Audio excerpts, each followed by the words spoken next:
ಸರ್ಕಾರಿ ಅಧಿಕಾರಿಗಳ ಮೇಲೆ ನಡೆದ ಹಲ್ಲೆಗೆ ಯಾರಾದರೂ ಅವರಿಗೆ ಬೆಂಬಲವಾಗಿ ನಿಂತರೆ, ಅವರ ಪರವಾಗಿ ನಿಂತರೆ ಅವರ ಮೇಲೆ ಬಹಳ ಕಠಿಣವಾದಂಥ ಕ್ರಮವನ್ನ ಪಕ್ಷದ ಚೌಕಟ್ಟಿನಲ್ಲಿ ತೆಗೆದುಕೊಳ್ಳೋದಕ್ಕೆ ಪಕ್ಷ ಬದ್ಧವಾಗಿದೆ. ಇಂತಿಷ್ಟು ಸ್ಪಷ್ಟನೆಯನ್ನ ನಾವು ನಿಮಗೆ ಕೊಟ್ಟಿರ್ತೀವಿ.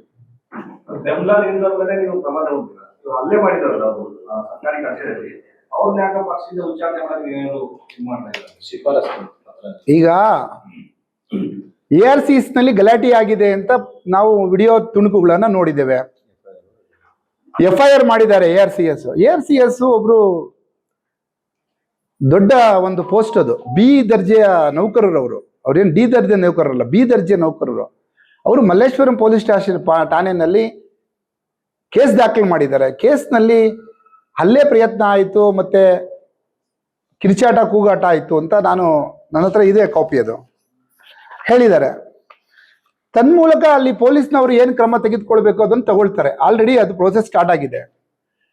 ಪಾರ್ಟಿನಲ್ಲಿ ಕೆಲವೊಂದು ನಿಬಂಧನೆಗಳಿದಾವೆ. ನಾವೆಲ್ಲ ನಮ್ದೊಂದು ಹೈ ಪವರ್ ಕಮಿಟಿ ಇರುತ್ತೆ, ಮಂಡಲ್ ಸಮಿತಿ ಇರುತ್ತೆ, ಮೊನ್ನೆ ಶಾಸಕರಿದ್ದಾರೆ, ನಾವೆಲ್ಲ ಕುತ್ಕೊಂಡು ಚರ್ಚೆ ಮಾಡೋದಿದೆ. ಇನ್ನು ಅದು ಚರ್ಚೆ ಮಾಡಿ ಖಂಡಿತವಾಗ್ಲೂ ಘಟನೆ ನಡೆದಿದೆ ಮತ್ತೆ ಅದಕ್ಕೆ ಹೆಚ್ಚಿನ ಹಾನಿ ಆಗಿದೆ ಅಥವಾ ತೊಂದರೆ ಆಗಿದೆ, ಅಧಿಕಾರಿಗಳು ಯಾವ ಕಂಪ್ಲೇಂಟ್ ಕೊಟ್ಟಿದ್ದಾರೆ ಅದನ್ನೆಲ್ಲ ಪರಾಮರ್ಶಿಸಿ ಪಕ್ಷ ಏನ್ ತೀರ್ಮಾನ ತಗೊಳ್ಬೇಕು, ಕಠಿಣವಾದ ನಿರ್ಧಾರವನ್ನೇ ತಗೊಳ್ತೀವಿ.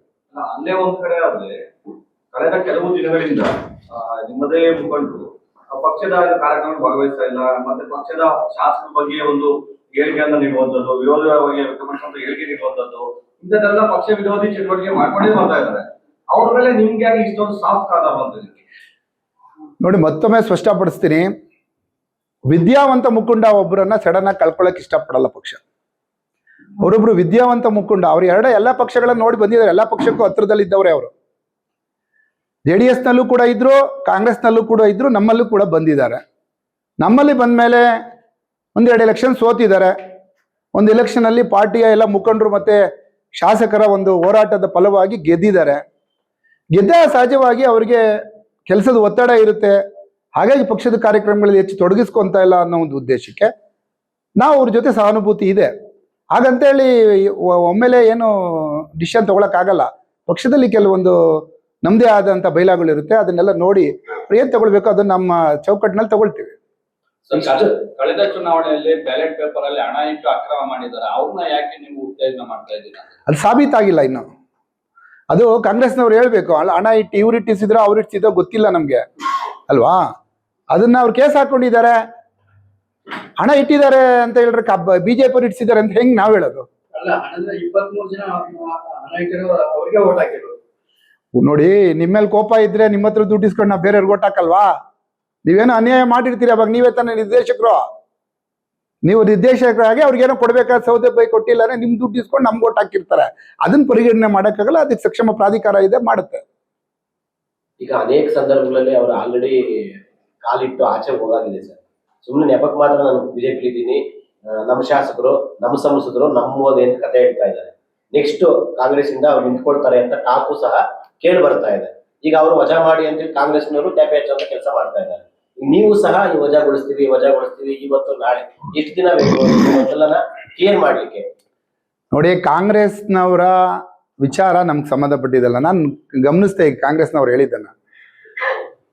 BJPಯ ಪ್ರಭಾವ ನಾಯಕರು ನಮ್ಮ ಸಂಪರ್ಕದಲ್ಲಿದ್ದಾರೆ, ಬರ್ತಾರೆ ಅಂತ ಸ್ಟೇಟ್ಮೆಂಟ್ ಕೊಟ್ಟವರು ಯಾರು ಪ್ರಭಾವಿ ನಾಯಕರು ಅಂತ ಅವ್ರು ಹೇಳ್ಬೇಕಲ್ಲ. ಇವರು ಪ್ರಭಾವಿ ನಾಯಕರು ಯಾರೋ ನನಗೆ ತೊಂದರೆ ಕೊಡ್ತಿದ್ರೆ ಅಂದ ತಕ್ಷಣ ಅವ್ರಿಗೆ ಕನ್ಸು ಬಿದ್ದು ಬಿಡುತ್ತೆ ಕಾಂಗ್ರೆಸ್ ಅವ್ರಿಗೆ. MLA ಇರಬೇಕು ಪ್ರಭಾವಿ ನಾಯಕರು ಅಂತ. ಅವ್ರಿಗೂ ಗೊತ್ತು ಪ್ರಭಾವಿ ನಾಯಕರು MLA ಅವರೇ ಒಬ್ಬರೇ ಇರೋದು ಈ ಕ್ಷೇತ್ರದಲ್ಲಿ ಅಂತ. ನಾವು ಅವ್ರ ಪ್ರಭಾವಿ ನಾಯಕರು ಅವ್ರು ಮಾಡಿದ್ದಾರೆ ಇದನ್ನ ಅಂತ ನಾವು ಅನ್ಕೊಂಡಿದ್ವಿ. ಈಗ ಅವ್ರು ಹೇಳೋ ಪ್ರಕಾರ ಅವ್ರು ಒತ್ತಾಯ ಮಾಡೋದು ಸಹಜ. ಯಾಕೆ ಅಂತ ಹೇಳಿ ಇಷ್ಟು ದಿನ ಟಚ್ ಯಾರೋ ಪ್ರಭಾವಿ ನಾಯಕರು ಅಂತ ಇದ್ರು, ಇವರೆಲ್ಲ ಪ್ರಭಾವಿ ನಾಯಕರು ಅಂತ ನಮ್ಗೆ ಗೊತ್ತಾಗಿದೆ. ಈಗ ಪ್ರೆಸ್ ಮೀಟ್ ಅಲ್ಲಿ ಹೇಳ್ತಾರೆ ವಿಶ್ವನಾಥ್ ಅವ್ರಿಗೆ ಟಿಕೆಟ್ ಕೊಡಲ್ಲ, ಸತೀಶ್ ಅವ್ರಿಗೆ BJP ಟಿಕೆಟ್ ಕೊಡುತ್ತೆ ಅಂತ ಕಾಂಗ್ರೆಸ್ ನಾಯಕರ. ನೋಡಿ, BY ವಿಜಯೇಂದ್ರ ಅವರಲ್ಲ ಇವರು. ಟಿಕೆಟ್ ಕೊಡೋದು ಹೈಕಮಾಂಡ್. ಮೋದಿ ಇದ್ದಾರೆ, ಅಮಿತ್ ಶಾ ಇದ್ದಾರೆ, BY ವಿಜಯೇಂದ್ರ ಇದ್ದಾರೆ, ಯಡಿಯೂರಪ್ಪ ಅವರು ಇದ್ದಾರೆ, ಅವ್ರು ನೋಡ್ಕೊಳ್ತಾರೆ. ಕಾಂಗ್ರೆಸ್ನವರು ಯಾರು ಟಿಕೆಟ್ ತಗೊಳ್ಬೇಕು ಅಂತ ಅವ್ರು ನೋಡ್ಕೊಳ್ಳಿ ಫಸ್ಟ್. ನಮ್ಮಲ್ಲಿ ಅಭ್ಯರ್ಥಿ ಚೇಂಜ್ ಆಗಲ್ಲ, 4 ಬಾರಿಯಿಂದ 5ನೇ ಬಾರಿನೂ ಅವರೇ.